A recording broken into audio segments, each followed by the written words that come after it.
3 in the morning, and I'm standing in my kitchen like some insomniac ghost, wrestling with a coffee maker that's older than my marriage.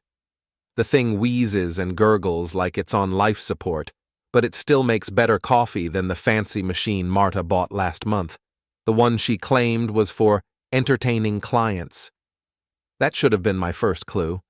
The front door opens with the careful precision of someone trying not to wake the house.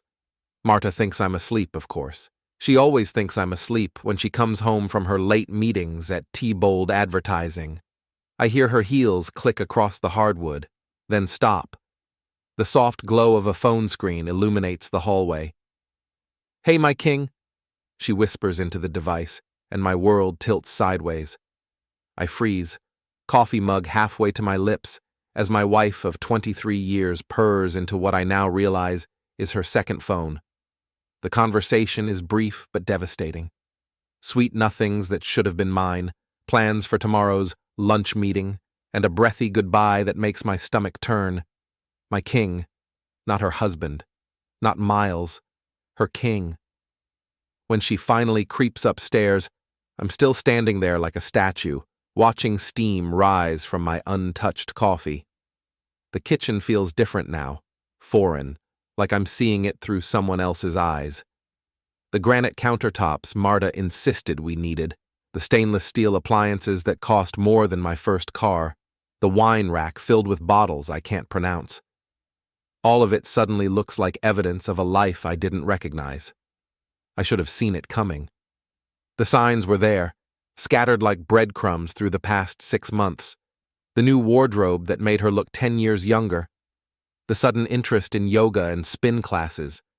The way she'd light up when her phone buzzed, then quickly flip it face down when I walked into the room. But I'd been too trusting, too comfortable, too stupid. Miles Barrett, 49 years old, senior analyst at Hartwell Financial, devoted father and faithful husband. The kind of guy who still opened car doors and remembered anniversaries.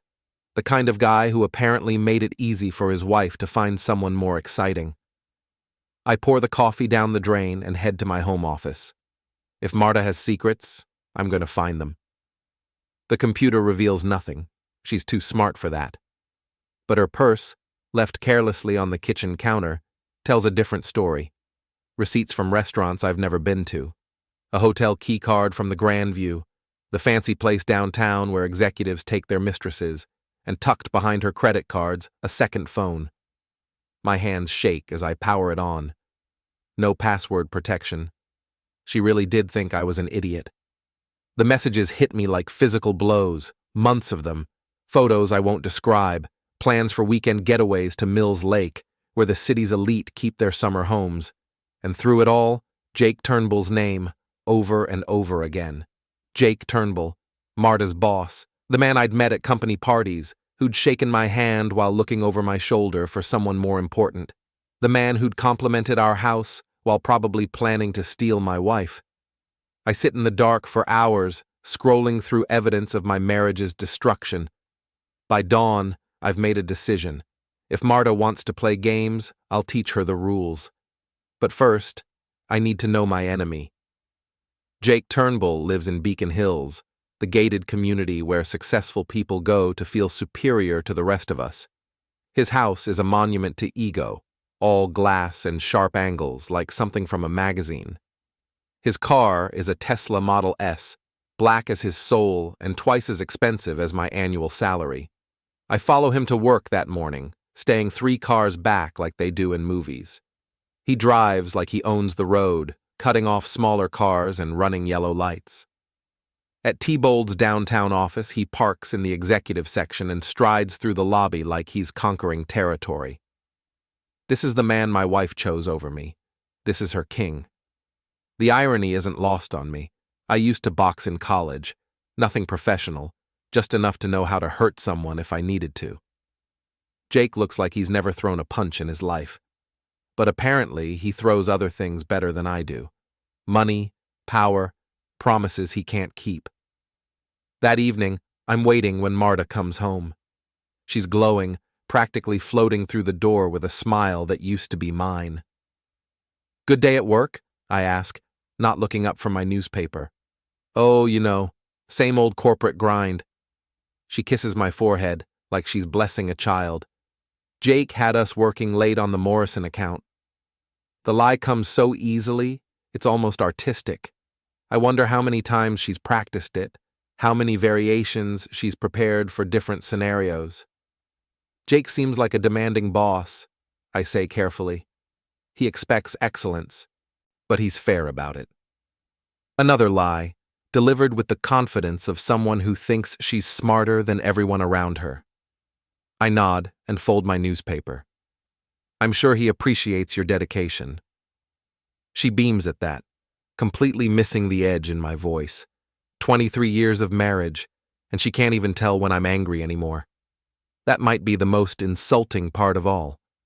The next morning, I call in sick to work. Instead, I drive to T-Bold's office building and wait.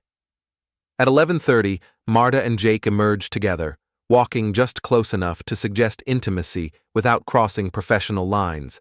They're good at this, too good. This isn't their first affair, it's just their first time getting caught. They drive to the Grandview Hotel in separate cars, meeting in the lobby with the casual ease of routine. I give them 20 minutes, then follow. The hotel bar is dimly lit, all leather and mahogany, designed to make rich people feel sophisticated. Jake has claimed a corner booth where they can whisper without being overheard. Marta's laugh carries across the room, bright and genuine in a way I haven't heard in years. I order a whiskey and watch my wife fall in love with someone else. They don't notice me. Why would they? I'm just another middle-aged guy in a cheap suit, invisible to people who matter. But invisible has advantages. Invisible can listen. Invisible can plan. The Morrison presentation went perfectly, Jake says, his hand covering Marta's on the table. You were brilliant up there. I learned from the best, she replies, and the worship in her voice makes me want to break something. They talk business for a while, but underneath the professional language flows a current of intimacy that makes my chest tight. This isn't just about the thrill of an affair. They actually care about each other. Somehow that makes it worse. When they finally leave, separately, maintaining their careful charade, I follow Jake to the parking garage.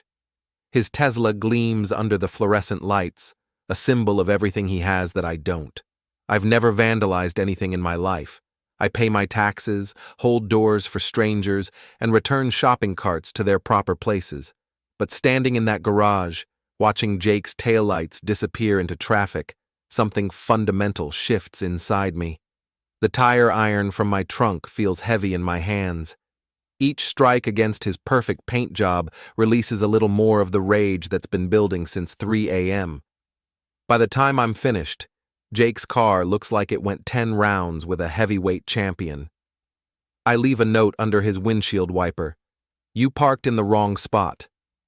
The security camera in the corner captures everything, its red light blinking like an accusation. I wave at it before I leave. If Jake wants to play games, he should know who he's playing with. That night, Marta comes home earlier than usual, her face tight with concern. Everything okay at work? I ask, pouring myself a drink. Someone vandalized Jake's car in the hotel garage. Can you believe that? What kind of person does something so petty? I meet her eyes over my whiskey glass. Probably someone who felt wronged.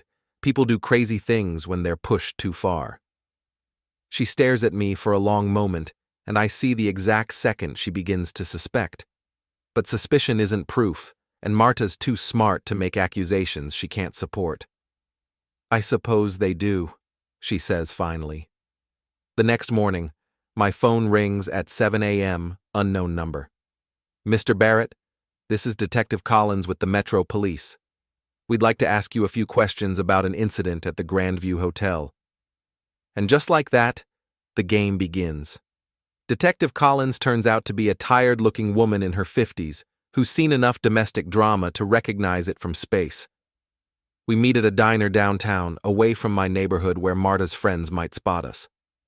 Hotel security footage shows you in the garage around the time Mr. Turnbull's vehicle was damaged, she says, stirring sugar into coffee that already looks dangerously sweet.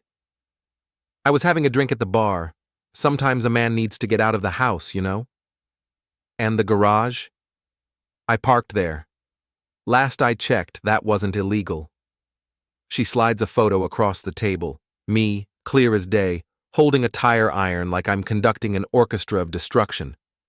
Care to explain this? I study the image with the detached interest of someone examining evidence against a stranger. Looks like someone having a bad day. Did Mr. Turnbull mention why someone might target his car specifically? Detective Collins leans back in her booth, and I see the exact moment she decides I'm not worth the paperwork. Mr. Barrett, I've been doing this for 26 years. I know a domestic situation when I see one. Whatever's happening between you and your wife and her boss, keep it legal. Property damage is still a crime, even when your feelings are hurt. I appreciate the advice, Detective, but I think you've got the wrong guy. She leaves money for her coffee and stands. Mr. Turnbull decided not to press charges. Apparently his insurance will cover the damage, but if anything else happens to his property, anything at all, we'll be having a different conversation.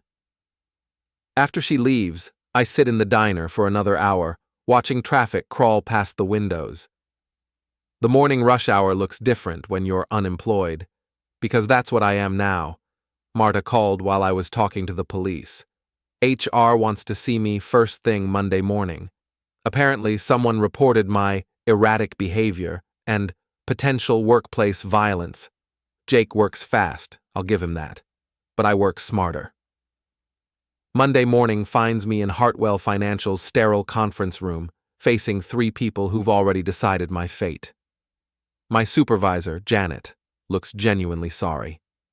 The HR director, Peterson, keeps checking his watch like he's got somewhere more important to be.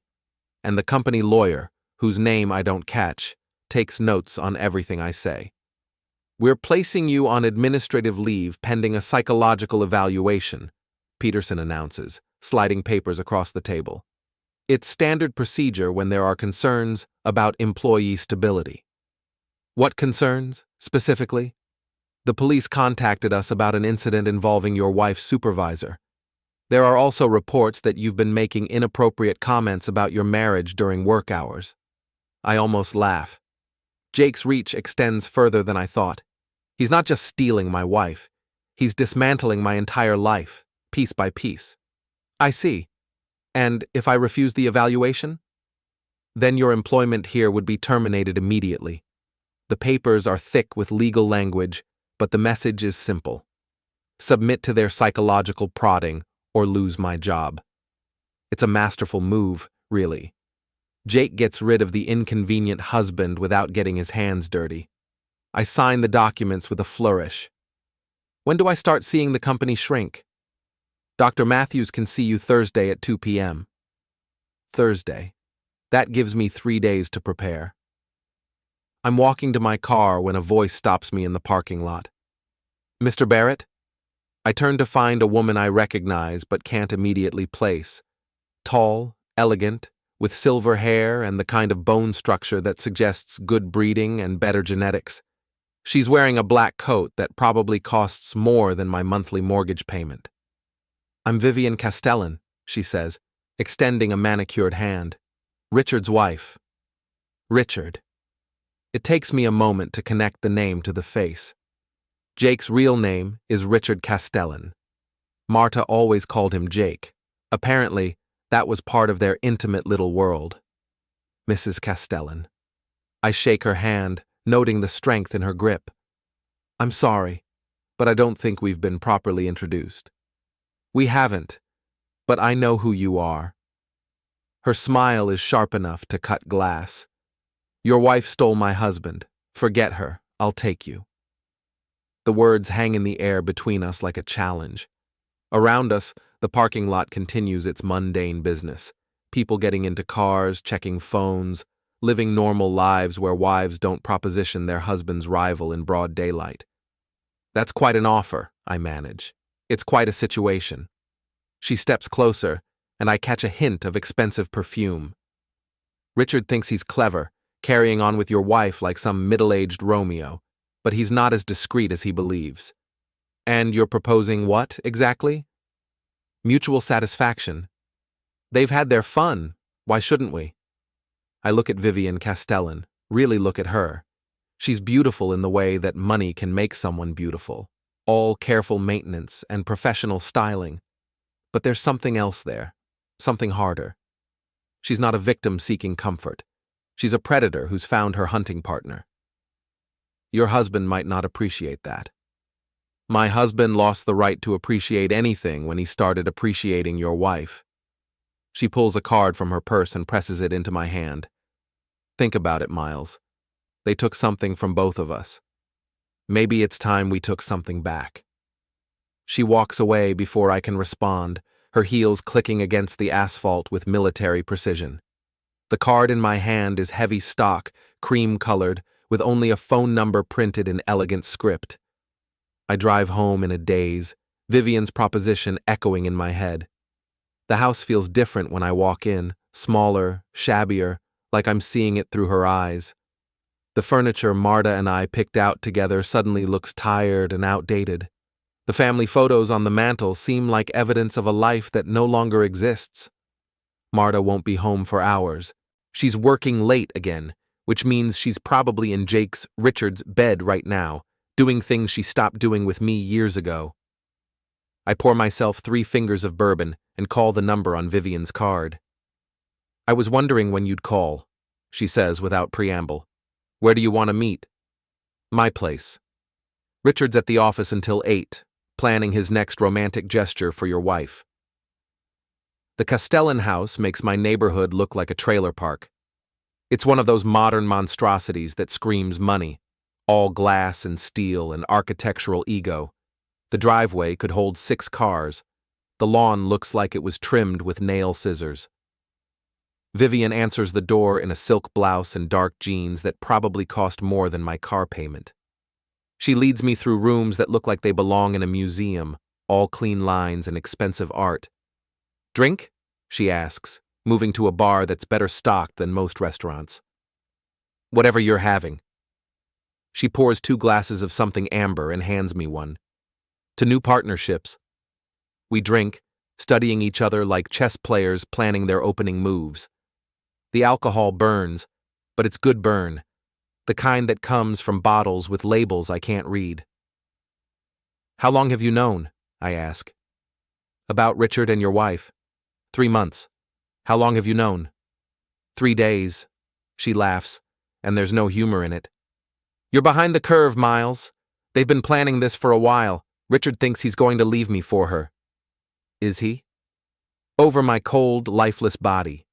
She takes another sip, her eyes never leaving mine. I built this life, Miles. I put Richard through business school. I networked him into every important connection he has. I made him into the man your wife thinks she loves. So why not just divorce him? Because divorce means splitting assets. This way, when I'm done with him, he'll have nothing left to split. The calculation in her voice is breathtaking.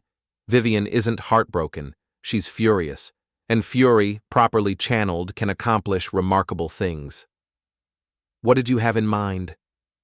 Instead of answering, she sets down her glass and moves closer. Her hand touches my cheek, and I realize this isn't just about revenge. Vivian is genuinely attracted to the idea of me. The wronged husband, the underdog, the man her husband thinks he can dismiss. They think we're pathetic, she says softly. The abandoned spouse is too old and boring to compete with their grand passion. What if we showed them how wrong they are? Her lips taste like expensive whiskey and dangerous possibilities. When we finally break apart, she's smiling like she's just won something important. Richard's working late tonight, she whispers against my ear. He won't be home until after midnight. What happens next isn't love. It's not even really about desire, though Vivian is undeniably attractive. It's about power. Taking back something that was stolen, claiming territory that was supposed to be forbidden. Afterward, we lie in her ridiculously expensive bed, planning our next move like generals plotting a campaign. The Morrison account presentation is tomorrow, she says, tracing patterns on my chest with one finger. Richard's been working on it for months. It's supposed to be his big moment, the deal that makes him a senior partner. And what if something went wrong? What if the presentation was compromised? I think about this. You want me to sabotage his work? I want you to remind him that actions have consequences. She sits up, her hair falling across her shoulders like a silver curtain. Richard thinks he's untouchable because he's successful. But success is fragile, Miles. It only takes one mistake to bring it all down. The plan she outlines is elegant in its simplicity. Richard keeps his presentation files on a shared server that Vivian has access to, one of the perks of being married to someone who trusts you completely. A few strategic deletions, some corrupted files, and Jake's big moment becomes his biggest humiliation. What about Marta? I ask. What about her? She's part of his team. If the presentation fails, she gets hurt too. Vivian's smile could freeze flame. Good. Maybe she'll learn that sleeping with other people's husbands has consequences. I drive home at midnight, my head spinning with possibilities. The house is dark. Marta's still working late. I pour another drink and sit in my office, staring at the family photos on my desk. Our wedding day, vacations with the kids, Christmas mornings that seem like they happened to someone else. 23 years. 2 children.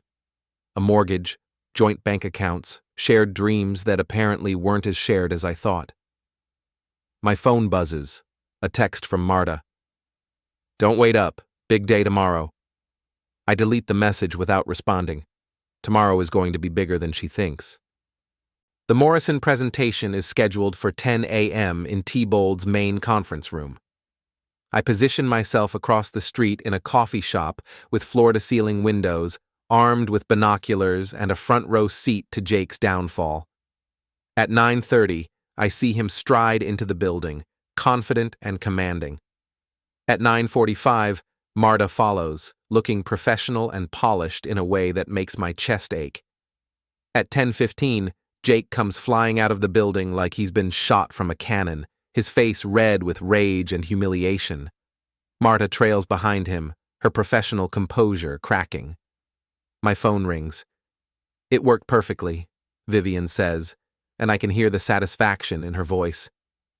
Richard just called me, screaming about technical difficulties and corrupted files. Apparently the Morrison people walked out after 15 minutes. And Marta? Your wife tried to salvage things, but without the presentation materials, she looked like an amateur. I hear Morrison's taking their business to Brennan and Associates. Brennan and Associates, T-Bold's biggest competitor. Losing the Morrison account won't just hurt Jake's career, it might destroy it entirely. Phase 1 complete, I say, watching Jake pace outside the building like a caged animal. Oh, Miles, Vivian purrs through the phone. We're just getting started. That evening, Marta comes home looking like she's been through a war. Her perfect hair is disheveled, her makeup smeared. She drops her purse by the door and heads straight for the wine cabinet. Rough day? I ask, not bothering to hide my amusement. The worst. Everything that could go wrong did go wrong. She pours herself a generous glass of Pinot Grigio and drinks half of it in one gulp. Jake thinks someone sabotaged the presentation, but that's crazy. Who would do something like that? I can't imagine, I say, raising my own glass in a mock toast. To better days ahead. She drinks to that, completely missing the irony. As she heads upstairs to shower off her defeat, I allow myself a small smile. Jake might be Marta's king, but every king needs to learn that even pawns can topple thrones. My phone buzzes with a text from Vivian. Dinner tomorrow? I have ideas for phase 2. I text back, looking forward to it. And I am. For the first time in months, I'm looking forward to something. Dr. Matthews has the kind of office that's designed to make crazy people feel sane and sane people question their grip on reality. Soft lighting, beige everything, and a couch that probably costs more than most people's cars. She's younger than I expected, maybe 40, with kind eyes and the patient smile of someone who's heard every sob story in the book. Tell me about your marriage, Miles. Which part? The 23 years of happiness, or the part where my wife decided to upgrade to a newer model? Let's start with how you're feeling right now. Right now, I feel like a man who's been playing chess while everyone else was playing poker. Turns out I didn't even know what game we were playing. She makes notes on her tablet, probably flagging me as a potential workplace shooter or domestic violence statistic.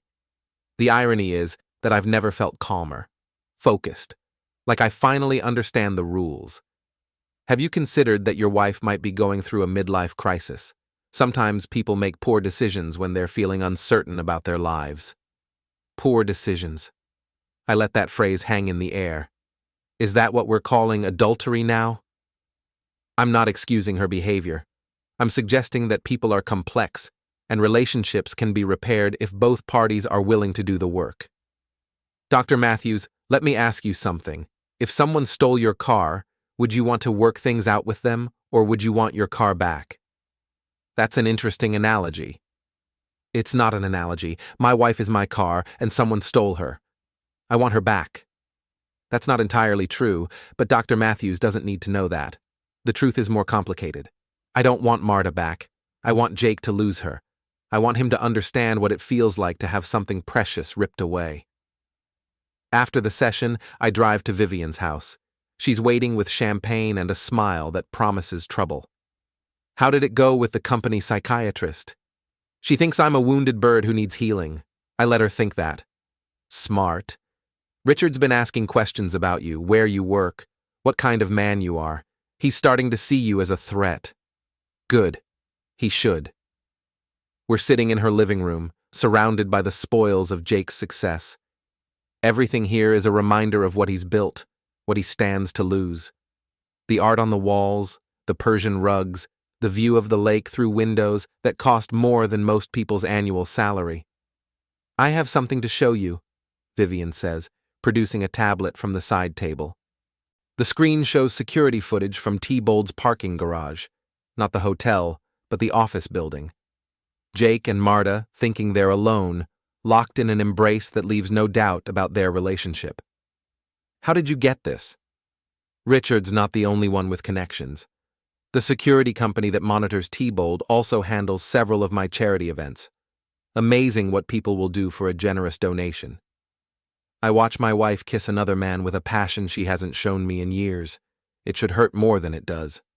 Instead, I feel a cold satisfaction. Evidence. What are you planning to do with this?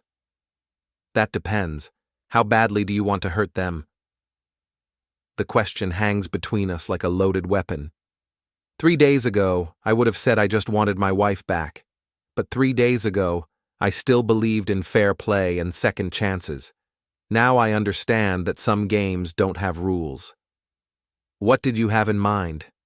Vivian's plan is diabolical in its elegance. T-Bold's annual Client Appreciation Gala is next Friday, the biggest event of the year, where the company shows off for its most important customers.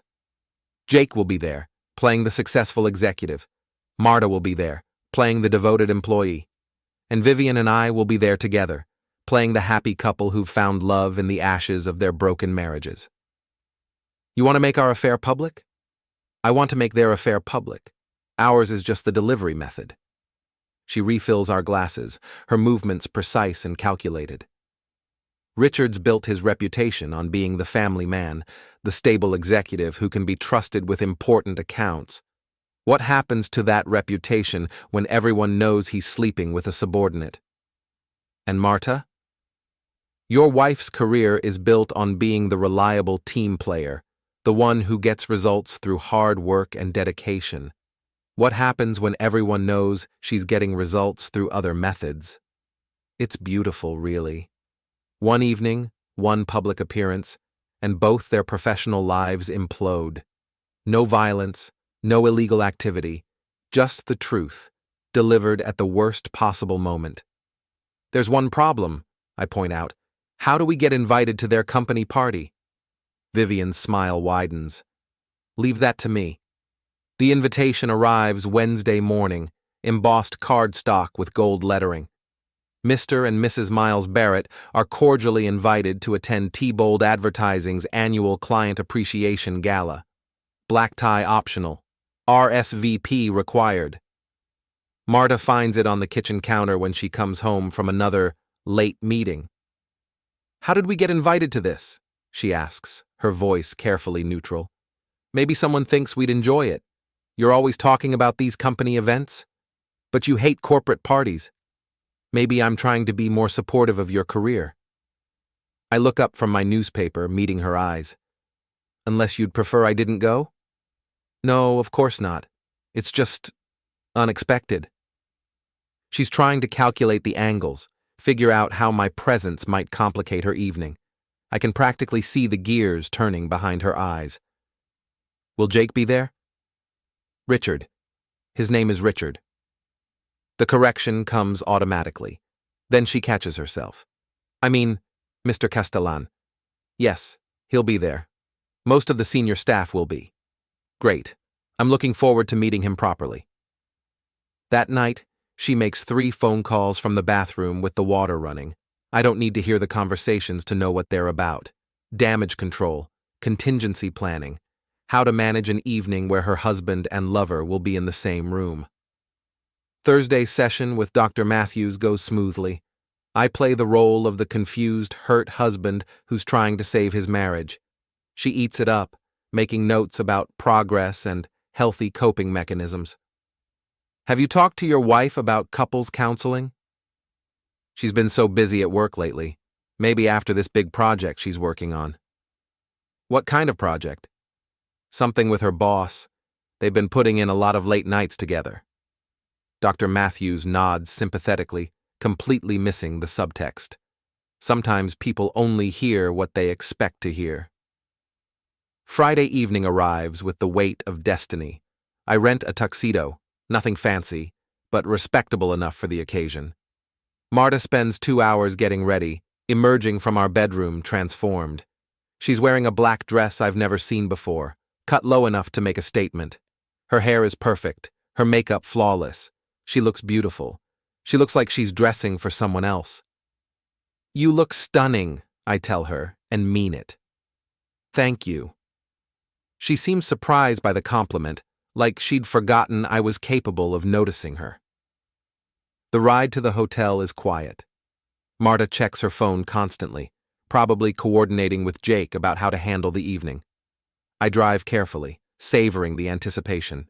The Grandview Hotel's ballroom is full of T-Bold's finest, executives and clients mingling over cocktails and small talk. Marta immediately disappears into the crowd, gravitating toward her colleagues like a magnet finding true north. I grab a drink from the bar and scan the room for Jake.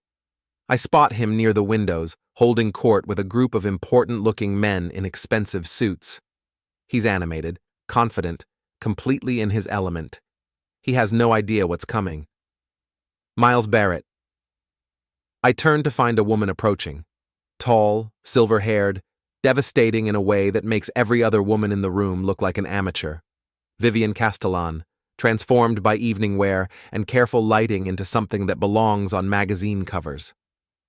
Mrs. Castellan, you look incredible. Thank you. Shall we make an entrance? She takes my arm, and we walk into the crowd like we own the place. Conversations stop, heads turn. I catch sight of Marta across the room, her face frozen in shock. Is that Richard's wife? Someone whispers. Who's the man with her? Isn't that Marta Barrett's husband? The whispers follow us as we move through the party. Vivian plays her part perfectly, touching my arm, laughing at my jokes, looking at me like I'm the most fascinating man in the room. Jake notices us when we're about 10 feet away. His face goes through a series of expressions, confusion, recognition, and finally rage. Vivian, he says, his voice carefully controlled. I didn't expect to see you here. Surprise, darling. I thought it was time I met your colleagues properly. She squeezes my arm. Richard, this is Miles Barrett. I believe you know his wife. The introduction hangs in the air like a challenge. Jake's eyes dart between Vivian and me, trying to calculate how much we know, how much damage we can do. Mr. Barrett, I've heard so much about you. All good things, I hope. Marta speaks of you often. I'm sure she does. I take a sip of my drink, letting the moment stretch. She speaks of you quite often, too. Jake's jaw tightens, but he can't respond without revealing too much. Around us, the party continues, but I can feel the attention focused on our little group. People sense drama the way animals sense storms. Dance with me, Miles, Vivian says suddenly. The band is playing something slow and romantic. Vivian moves into my arms like she belongs there, and we glide onto the dance floor under the crystal chandelier. Every eye in the room follows us. Look at Richard, she murmurs against my ear. Jake is standing frozen by the windows, his face a mask of barely controlled fury. Beside him, Marta has appeared, her own expression unreadable. They're talking, I observe. They're panicking. This wasn't part of their plan. The song ends, but Vivian doesn't step away.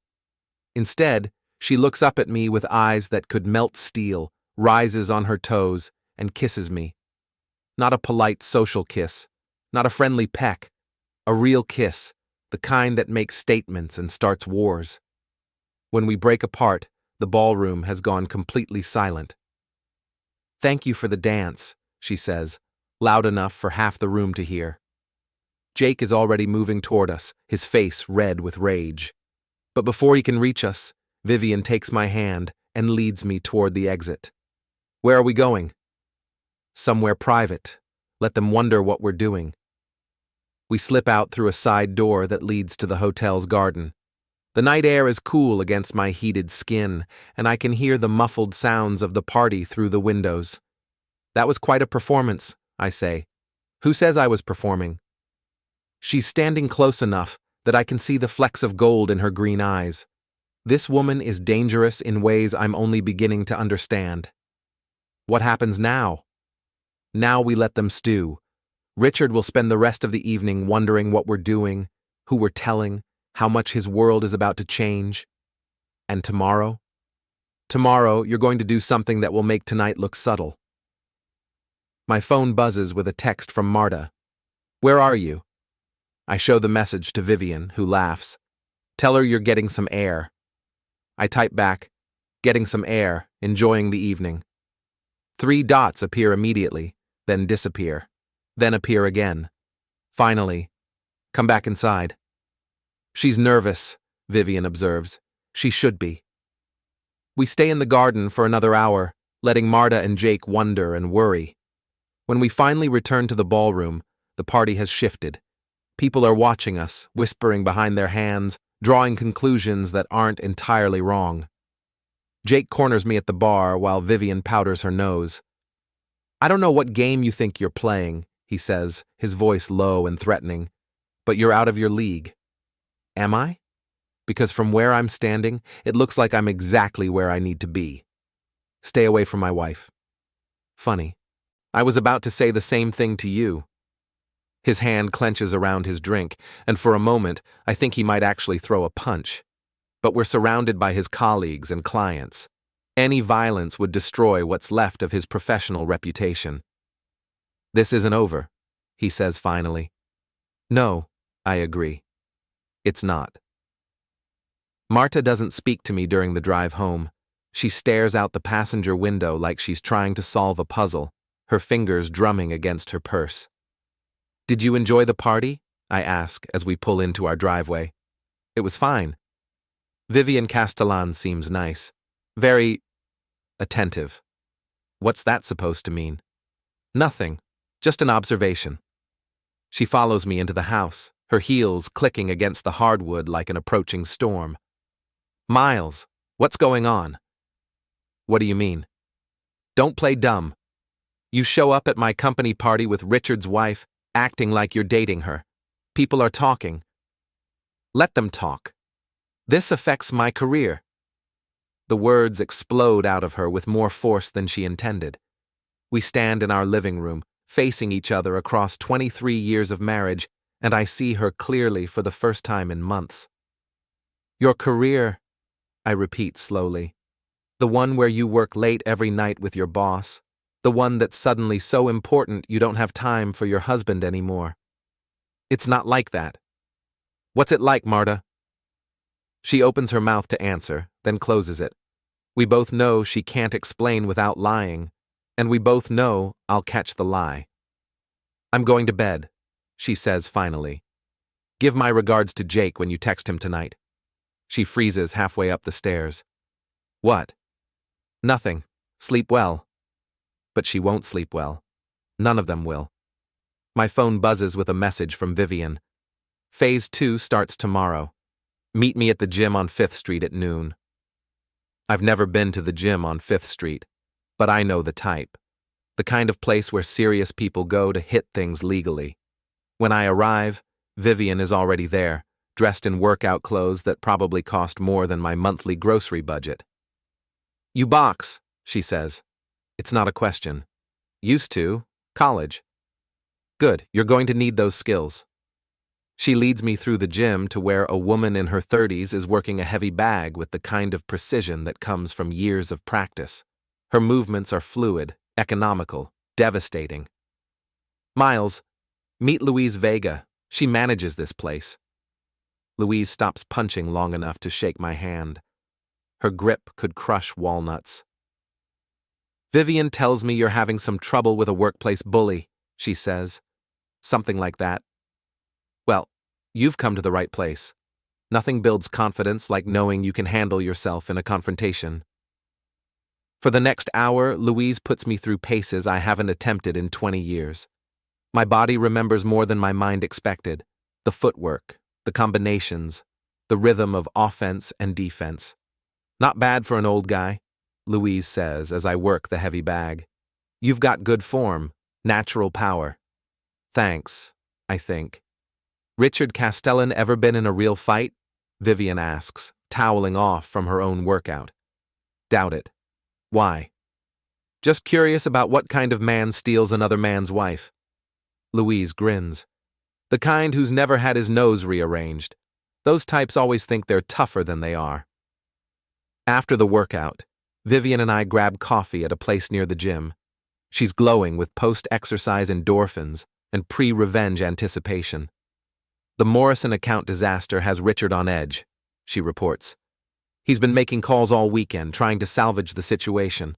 Apparently the company's considering a partnership with Brennan and Associates instead. That's got to hurt. It gets better. The senior partners are questioning his judgment. There's talk about restructuring his department.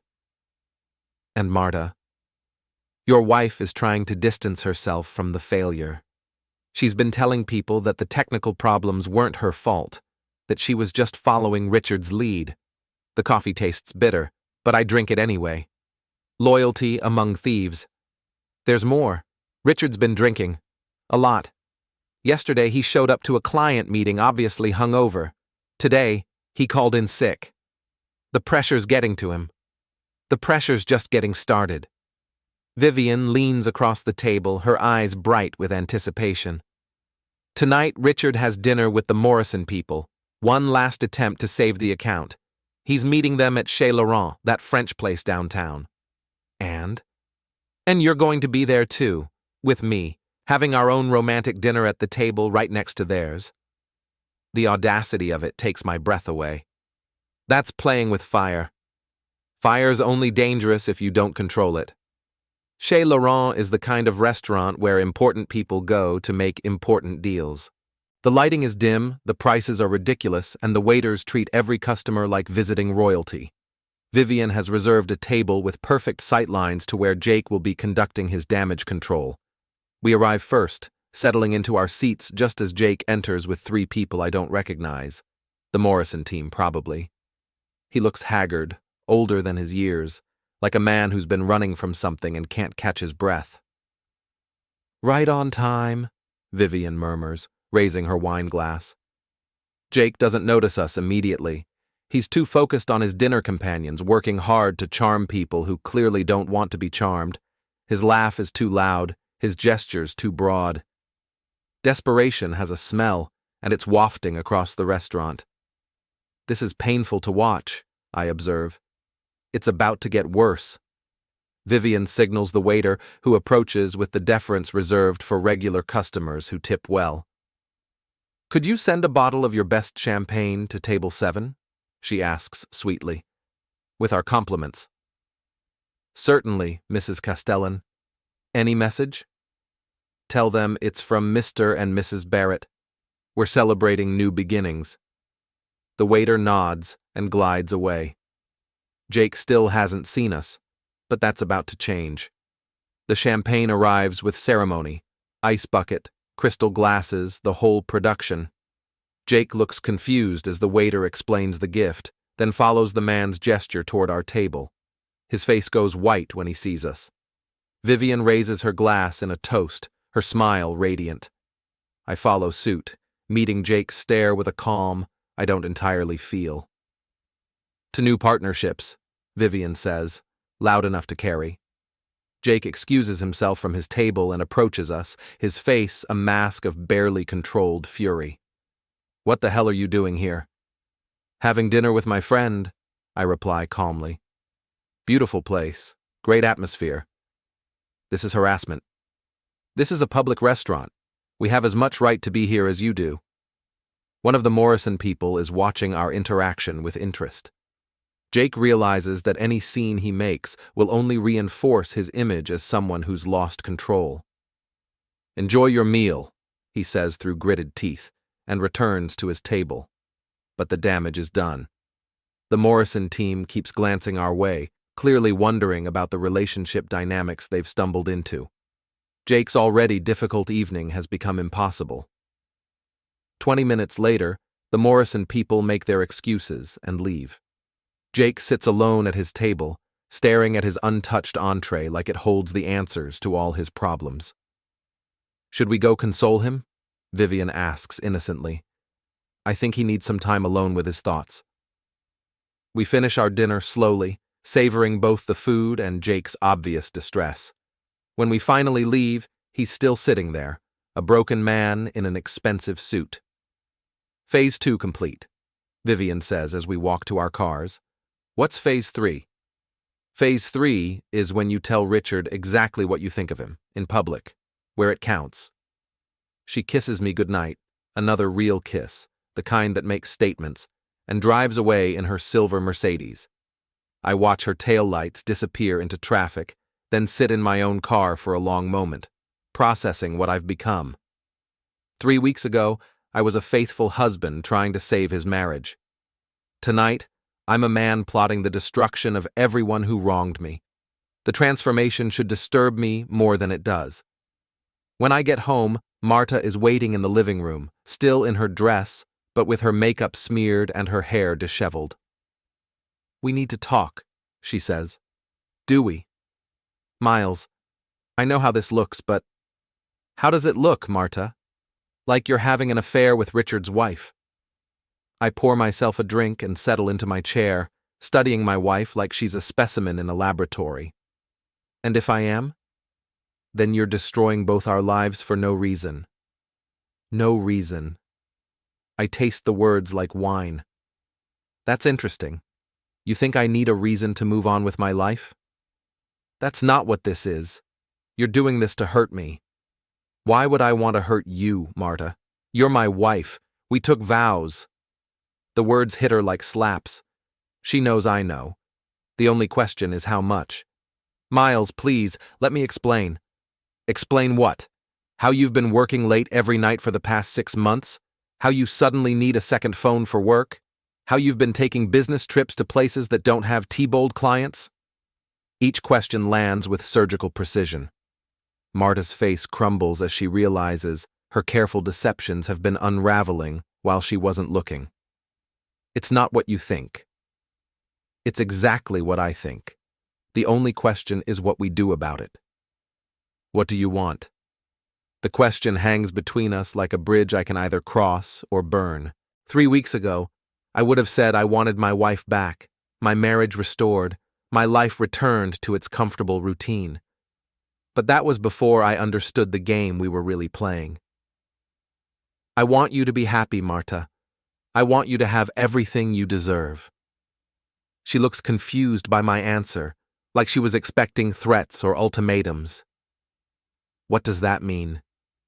It means we'll talk more tomorrow, after you've had time to think about what you really want. I finish my drink and head upstairs, leaving her alone with her thoughts and her guilt. Tomorrow, the real game begins. Saturday morning brings rain and revelation. I wake to find Marta's side of the bed empty and cold. She spent the night in the guest room, probably rehearsing explanations that might salvage the unsalvageable. My phone shows 3 missed calls from Vivian and a text. Emergency meeting, coffee shop on Elm, 9 a.m. The coffee shop is one of those deliberately shabby places where hipsters go to feel authentic. Vivian looks out of place among the pierced baristas and laptop philosophers, but she's chosen the location for its anonymity. Richard knows, she says without preamble. Knows what? About us, about the presentation sabotage, about everything. I sip my coffee, which tastes like it was brewed in a gym sock, and wait for details. He confronted me this morning. Apparently he's been having me followed. By who? Some private investigator.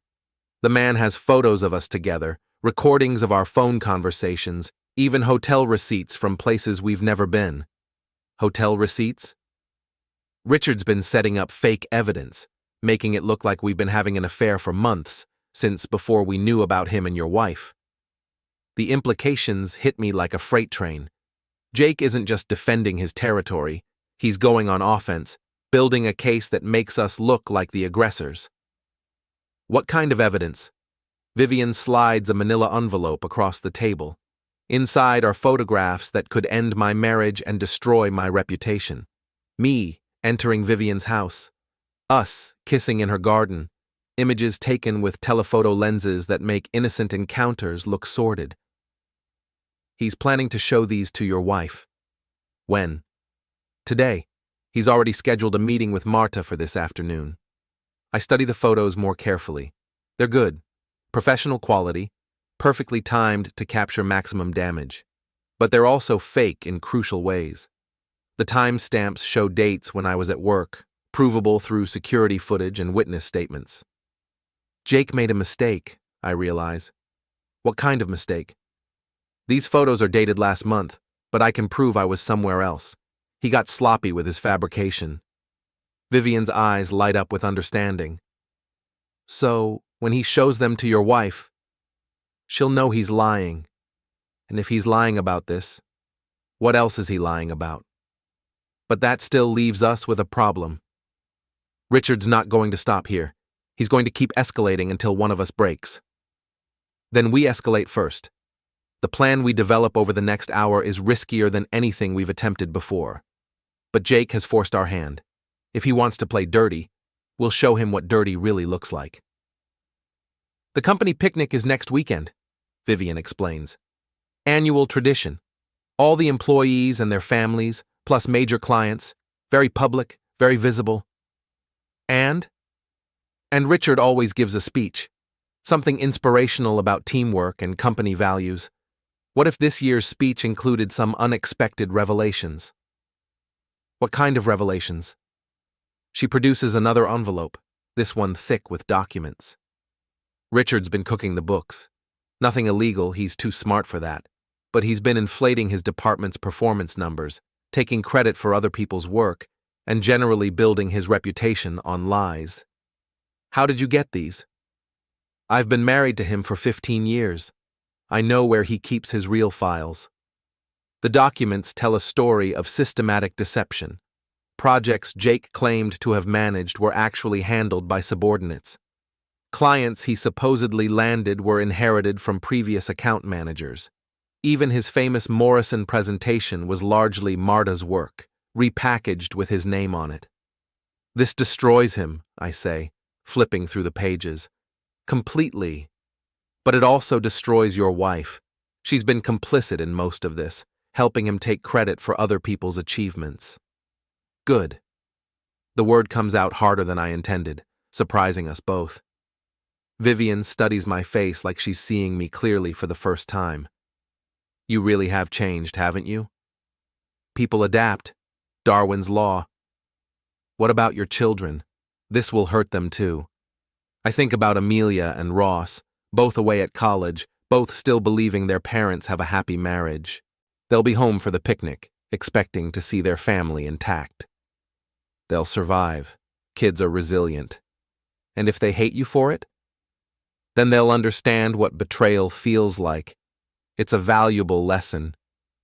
Vivian reaches across the table and touches my hand.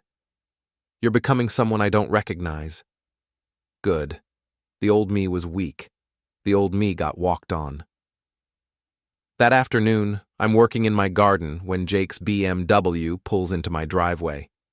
He gets out slowly, like a gunfighter approaching a showdown, and walks across my lawn with the measured pace of a man who's made a decision. Barrett. Castellan. I don't stop weeding. Nice car. New? We need to talk. I'm listening. This ends now.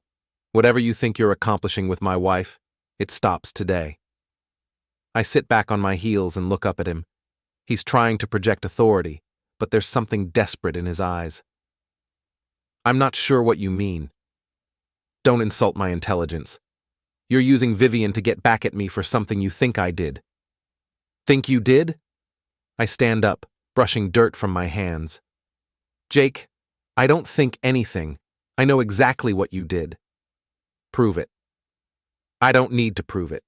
You know it, I know it, and soon everyone else will know it too. His face flushes red. You're playing a dangerous game. No, Jake, you played a dangerous game. You just didn't realize there were other players. Stay away from my wife. Make me. For a moment, I think he might actually try. His hands clench into fists, and he takes a step forward. But Jake's never been in a real fight, and something in my posture warns him that I have. This isn't over, he says, backing down. You keep saying that, but you never do anything about it. He drives away, spinning his tires like a teenager having a tantrum. I go back to my gardening, humming under my breath. That evening, Marta comes home with red eyes and a story about Jake's concerns regarding my behavior. He showed me some photos, she says carefully. What kind of photos? Pictures of you with his wife, at restaurants, at her house. And he thinks you're having an affair. I set down my newspaper and give her my full attention. What do you think? I think the photos could be misinterpreted. Could be? Miles, are you sleeping with Vivian Castellan? The question hangs in the air like smoke. I could lie, preserve some illusion of moral high ground. But lies are Jake's weapon, not mine. Are you sleeping with her husband? That's different. How? Because it just is. No, Marta, it's exactly the same. The only difference is that I'm better at it than you are.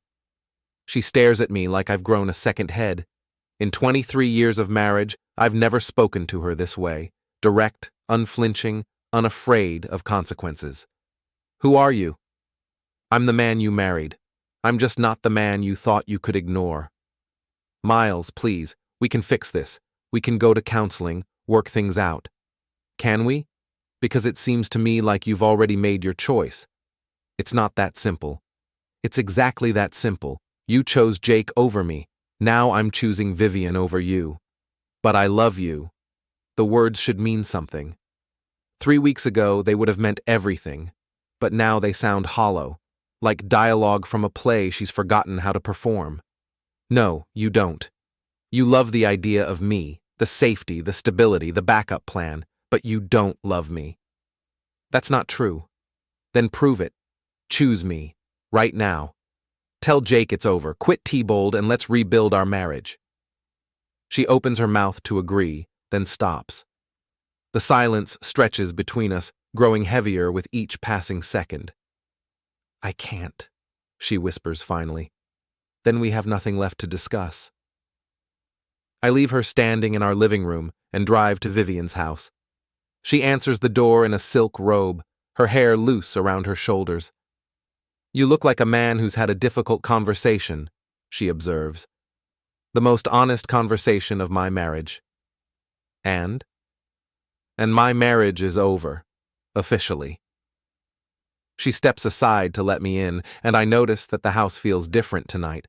Warmer, more welcoming, like a place where I might actually belong. "Richard tried to show me those fake photos," she says, leading me to the living room. "I told him I was disappointed in his Photoshop skills."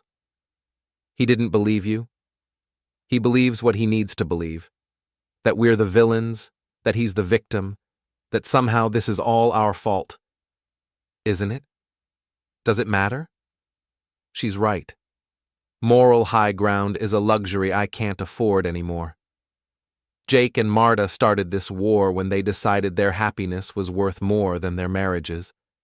Now they get to live with the consequences. "The picnic is tomorrow," Vivian reminds me. "Are you ready?" "Are you?" I think about Marta, probably crying in our guest room. I think about Jake, probably drinking himself to sleep in his expensive house. I think about the life I'm about to destroy and the man I'm about to become. "Yes," I say. "I'm ready." Vivian's smile could power a small city. Then let's give them a picnic they'll never forget.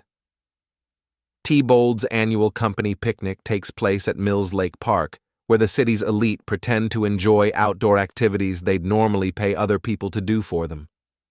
The setting is perfect for what we have planned, public enough to ensure maximum exposure, casual enough that confrontations will seem spontaneous rather than orchestrated. I arrive alone, having told Marta I'd meet her there. She's been avoiding me since our conversation last night, communicating through terse text messages that feel like diplomatic cables between hostile nations. The park is already crowded when I arrive. Families spread across picnic tables, children running through sprinklers, the smell of barbecue smoke mixing with expensive cologne. It looks like a Norman Rockwell painting, if Norman Rockwell had painted corporate politics and adultery. I spot Marta immediately. She's standing with a group of T-Bold employees near the volleyball net, laughing at something Jake is saying. They're maintaining careful distance, professional colleagues enjoying a company event. But I can see the tension in their body language, the way they're hyper-aware of each other's presence. Miles Barrett. I turn to find a mountain of a man approaching, 6'4", shoulders like a linebacker, with the kind of presence that makes people step aside without thinking about it. "Big Mike," he introduces himself, extending a hand that could palm a basketball. "I work security for the park. Vivian Castellan asked me to keep an eye on things today." "What kind of things?" "The kind that might require professional intervention." His grin is surprisingly gentle for such an intimidating man. "Don't worry. I'm just here to make sure everyone plays nice. And if they don't, then I help them remember their manners." Mike melts back into the crowd, but I can feel his presence like a guardian angel with anger management issues. Vivian has thought of everything. Speaking of Vivian, she makes her entrance at noon like a queen arriving at court. She's dressed casually, designer jeans and a silk blouse, but she radiates the kind of confidence that comes from knowing you're the most dangerous person in any room. "Beautiful day for a picnic," she says, appearing at my elbow. "Perfect weather for outdoor activities. I brought potato salad, family recipe. I'm sure everyone will enjoy it." We're speaking in code, but the meaning is clear. The potato salad container holds copies of Jake's falsified reports, ready for distribution to T-Bold's senior partners and major clients. "When?" I ask. "During Richard's speech. He always talks about integrity and teamwork. It seems appropriate." Jake's speech is scheduled for 2 p.m., right after lunch and before the afternoon activities. By tradition, he'll stand on the small stage near the lake and address the crowd about company values and shared success. This year's speech will be memorable for different reasons. "There's something else," Vivian says quietly. Your wife tried to call me this morning. What did she want? To warn me about you. Apparently you're dangerous and unstable, and I should be careful about getting involved with someone so clearly unhinged. How thoughtful of her. I told her I appreciated her concern, but I'm perfectly capable of handling dangerous men. And what did she say to that? She hung up. At 1:30, the crowd begins gathering near the stage. Jake looks nervous as he reviews his notes, probably wondering if we're planning some kind of disruption. He's not wrong, but he's not prepared for what's actually coming. Marta stands with the other employees, her face carefully neutral. She's spotted Vivian and me together, but she's maintaining professional composure. For now. Ladies and gentlemen, Jake begins, his voice carrying across the park through the portable sound system. Thank you all for joining us for T-Bold's annual celebration of community and partnership. Standard corporate speak, delivered with practiced sincerity. The crowd listens politely, parents shushing children, employees checking their phones. This year has been one of tremendous growth and achievement, Jake continues. We've landed major new accounts, expanded our services, and strengthened our reputation as the premier advertising agency in the region. He's building towards something, the crescendo where he takes credit for everything good that's happened to T-Bold in the past 12 months.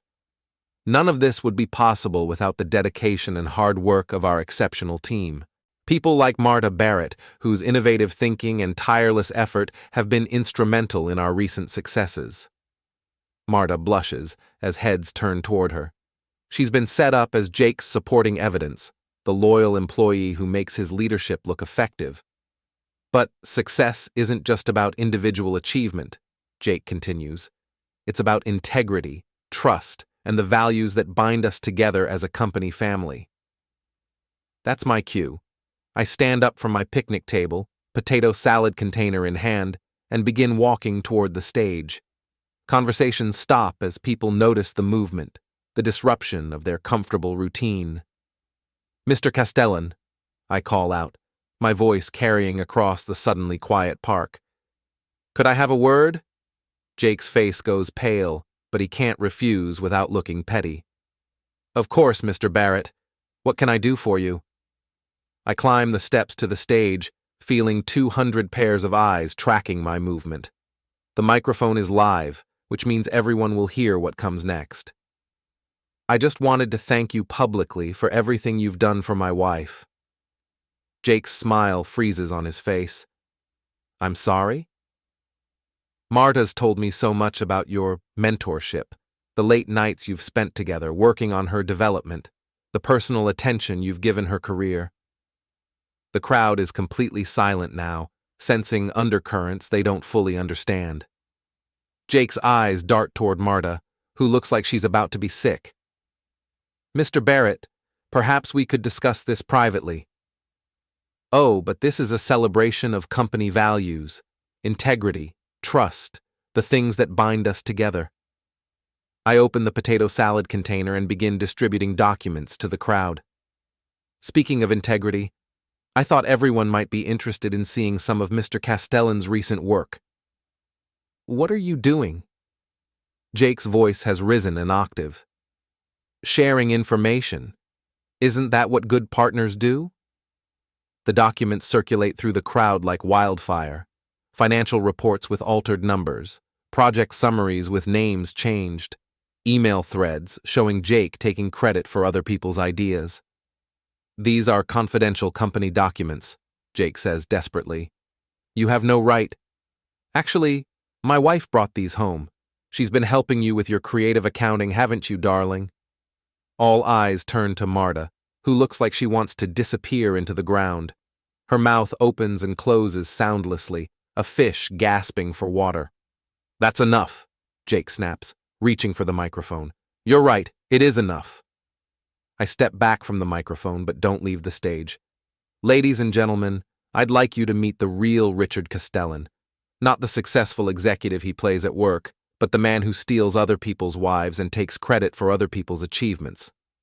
The crowd erupts, voices raised in shock, anger, confusion. T-bold employees looking at each other with dawning realization, clients backing away from the stage like they've been contaminated. Jake lunges for me, but Big Mike appears from nowhere, his massive frame blocking the attack. "I don't think so, Chief," Mike says mildly. "This is a family event. Get your hands off me. I'm not touching you, but if you take another step toward Mr. Barrett, that's going to change." Jake looks around wildly, seeking support that isn't coming. His colleagues are reading the documents with growing horror. His clients are already heading for their cars. "This is slander," he shouts into the microphone. "These documents are fabricated." "Are they?" I ask calmly. "Then you won't mind if everyone takes copies to their accountants for verification." The crowd is already dispersing, people clutching their documents like evidence in a criminal trial. Some are making phone calls, probably to lawyers or journalists. Others are just fleeing, wanting to distance themselves from the scandal. Marta pushes through the crowd toward the stage, her face a mask of fury and desperation. "Miles, stop this, please." "Stop what? I'm just sharing information." "You're destroying everything I've worked for." "No, Marta. You destroyed everything you worked for when you decided to build your career on lies and adultery. That's not fair." "Fair?" I laugh, and the sound carries across the park like breaking glass. "You want to talk about fair? Was it fair when you started sleeping with your boss? Was it fair when you helped him steal credit from other employees? Was it fair when you decided our marriage was worth less than your career advancement?" She has no answer for that. Around us, the picnic is dissolving into chaos, families packing up and leaving, employees clustering in worried groups, clients making excuses and heading for the parking lot. "I loved you," Marta says, tears streaming down her face. Past tense. That's appropriate. Jake has finally broken free from Mike's supervision and approaches us with the desperate energy of a drowning man. "You have no idea what you've just done," he snarls. "I have a pretty good idea. I've ended your career, destroyed your reputation, and probably cost T-Bold about half their client base. I'll sue you for everything you have." "With what money? I doubt T-Bold's going to keep paying you after today's performance." "Richard." Vivian's voice cuts through the tension like a blade. She's been watching from the crowd, letting us handle the public destruction while she manages the aftermath. Jake turns toward his wife with something like hope in his eyes. "Vivian, thank God. Tell them these documents are fake." "I can't do that, Richard." "What?" "Because they're not fake. They're copies of files from your home office, the ones you thought I didn't know about." Jake's face goes through a series of expressions: confusion, betrayal, and finally, understanding. "You did this. You gave him those files." "I gave him the truth. Something you seem to have forgotten how to handle." "You vindictive witch!" Big Mike's hand lands on Jake's shoulder with the weight of a falling tree. "I'm going to stop you right there, friend. This is still a family event." "Get your hands off me." "Can't do that. You're making threats against a lady, and my mama raised me better than that." Jake tries to shrug off Mike's grip and discovers that mountains don't move just because you push them. His face turns purple with rage and exertion. "Let me go!" "Sure thing." Mike releases him so suddenly that Jake stumbles backward, windmilling his arms for balance. "But maybe you should consider heading home before this gets any more embarrassing." Jake looks around the park, taking in the scattered crowd, the abandoned picnic tables, the clients and colleagues who are pretending not to know him. His kingdom is crumbling in real time, and there's nothing he can do to stop it. "This isn't over," he says one final time. "Yes, it is," Vivian replies calmly. "It's been over since the moment you decided to betray our marriage. You just didn't know it yet." Jake storms toward the parking lot, leaving Marta standing alone on the stage like an actress who's forgotten her lines. "Marta," I say gently, "you should probably go with him." "Where?" "Wherever people go when their lives fall apart. I wouldn't know. Mine's just getting started." She looks at me with something like recognition, as if she's finally seeing the man she married instead of the convenient husband she'd taken for granted. "I'm sorry," she whispers. "I know you are. But sorry doesn't fix anything." She nods and walks away, her shoulders shaking with suppressed sobs. I watch her go without feeling anything except mild curiosity about what she'll do next. "That was quite a performance," Vivian says, joining me on the now empty stage. "Think it worked?" Look around. The park is nearly deserted now. T-Bold's annual picnic has become T-Bold's annual disaster, the kind of story that will be told in business schools as an example of how quickly corporate reputations can collapse. What happens now? Now we wait for the fallout. Richard will be fired by Monday. Your wife will probably be blacklisted from the industry and will be free to build whatever comes next. Together? If you want, or separately, the choice is yours. I look out over the lake, watching sunlight dance on the water. 3 weeks ago, I was a different man living a different life. That man would be horrified by what I've become. But that man was weak. That man got betrayed. This man gets even. Together sounds good, I say. Vivian's hand slips into mine, and we stand on the empty stage like actors taking their bow after the final curtain. Around us, the debris of other people's lives blows in the afternoon breeze. "Your wife was amazing yesterday," I say suddenly. "What?" "That's what I'm going to tell Jake on Monday when I see him cleaning out his office." Vivian's laughter echoes across the lake, bright and sharp as breaking crystal. "Miles Barrett," she says, "I think this is the beginning of a beautiful friendship." But it's not friendship I see in her eyes. It's recognition. She's found her equal, her partner in the kind of game most people don't even know exists. And I've found my queen. Monday morning, I drive to T-Bold's office building and wait in the parking garage. Jake arrives at 8:30, looking like he hasn't slept in days. His usual confidence has been replaced by the hunted look of a man who knows his time is running out. I follow him into the elevator, noting how he flinches when he sees me. "Morning, Jake." "Barrett." He jabs the button for his floor like he's trying to crush it. "Rough weekend?" "What do you want?" "Just wanted to thank you for Friday night." "Friday night? Your wife was amazing yesterday." The words hit him like physical blows. His face goes white, then red, then white again. His hands shake as he processes the implications. "You son of a..." The elevator doors open, revealing a lobby full of T-Bold employees. Jake's curse dies in his throat as he realizes how many people are watching. "Have a great day," I tell him cheerfully, stepping out of the elevator. Behind me, I hear the doors close on Jake's trembling rage. Phase 3, complete. By noon, the story is all over the office. Jake Castellan, caught in an elevator with the husband of his alleged mistress, losing his composure in front of witnesses. The man who built his reputation on calm professionalism, reduced to stammering threats and public humiliation. By evening, he's cleaning out his desk. Marta comes home that night, looking like she's aged 10 years in 10 hours. "Jake's been fired," she announces. "I heard. Shame about that." "They're reviewing my position too. Apparently my association with him has raised questions about my judgment." "I'm sure it will work out." "Will it, Miles? Because from where I'm sitting, it looks like you've destroyed both our careers for the sake of petty revenge." "Petty revenge? I consider this. Is that what you call it when someone faces consequences for their actions?